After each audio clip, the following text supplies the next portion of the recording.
It's crazy to think that in winter, the snow goes all the way up to the bottom of these signs.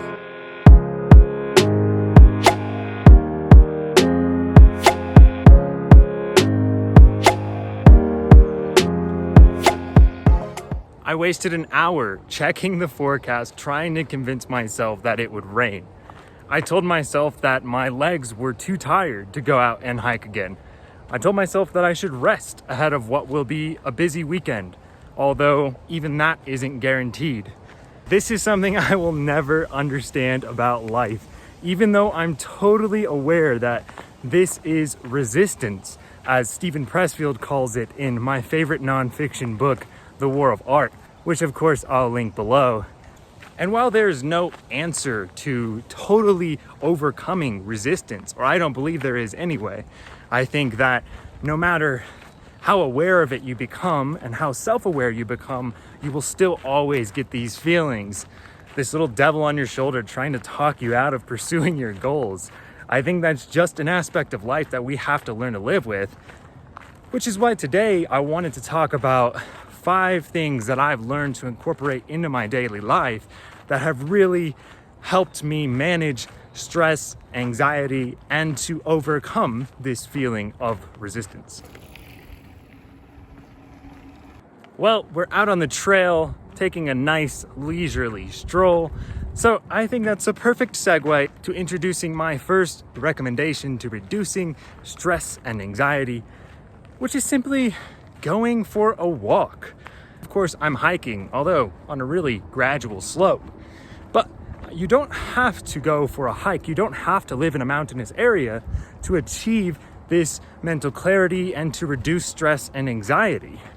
Simply going for a stroll around the block, through a park, or even through a city, I've found to be extremely calming. I find that my thoughts flow a lot better when I'm out walking, which is one of the reasons why I've decided to do this Trail Talk series.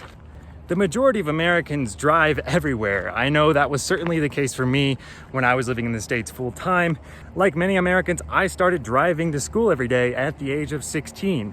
And while I've always recognized that physical health, being active is really important, I wanted to live an active life, I used to find it difficult to even achieve, say, 10,000 steps on a daily basis just because of the infrastructure of the United States.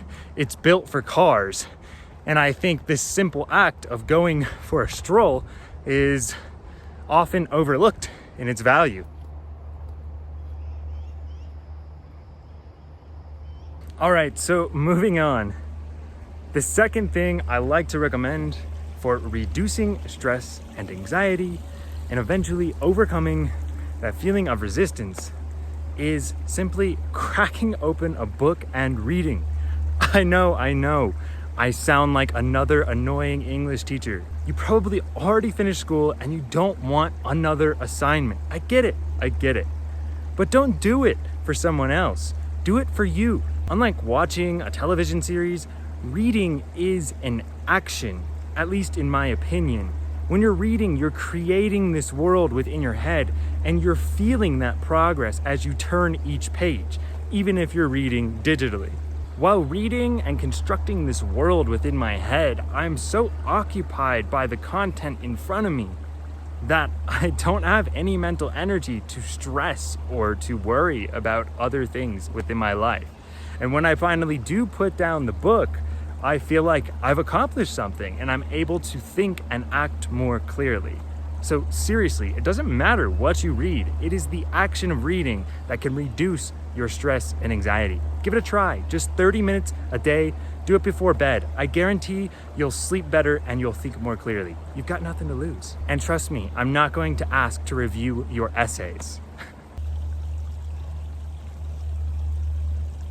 Now, you may not realize it, but I found personally that a lot of my own stress and anxiety both comes from and results in physical pain and discomfort.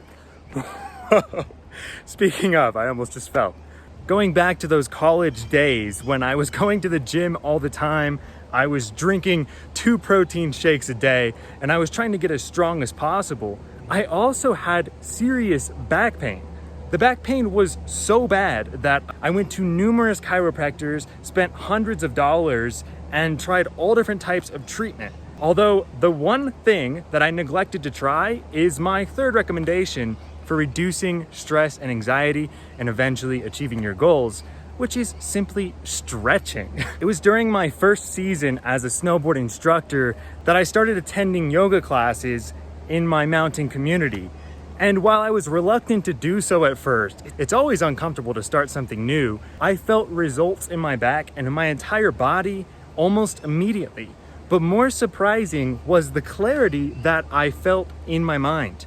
I found that with just 5 to 10 minutes of stretching each day outside of the classes, that I was able to reduce stress and anxiety and to think way more clearly. I haven't been to a proper yoga class in years, but in maintaining just a few minutes of stretching each day, I've had no back problems at all throughout my 20s. And more importantly, after each morning stretching session, things just make more sense. Stretching is an immediate reduction in anxiety. Check it out. You don't have to do anything crazy. Bend over, touch your toes, start there. It's easy.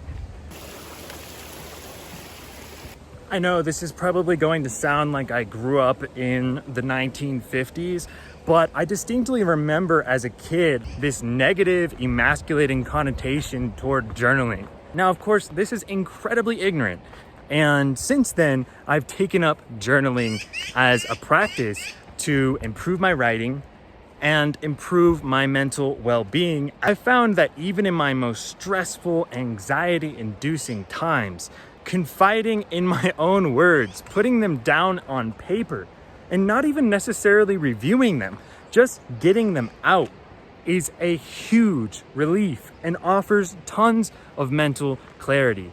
I believe that we all carry around the weight of our thoughts, and being able to express those and to get them out onto a piece of paper results in a much lighter feeling. Now, there have been times in my life when I journal every single day, and there have been month-long stretches where I don't crack a page. And in comparing the two, I can say with complete confidence that I feel exponentially better when I'm consistently making the time to journal. All right, so I'm almost at the end of the trail here, and to conclude this list of things that I've incorporated into my own life to reduce stress and anxiety and to help overcome resistance and to accomplish the things I want to accomplish, I want to recommend spending time in nature. Now, like all of the other things I've recommended thus far, now growing up in Central Texas, I didn't really spend a whole lot of time in nature. That doesn't mean that there wasn't nature around me, but I lived in a suburban setting and I just never really made the effort to go out on a trail or to even go to any real parks. And discovering a love for natural settings, for beautiful landscapes in my 20s has been one of the most eye-opening things in my life. With these 5 simple, easy, and free practices, I've been able to reduce so much daily stress and anxiety. And with this mental clarity, I've been able to work towards so many of my goals in life. As I come to the end of the trail and the end of this video, how very fitting it is that the sun peeks out and it is indeed a beautiful afternoon with no rain in sight.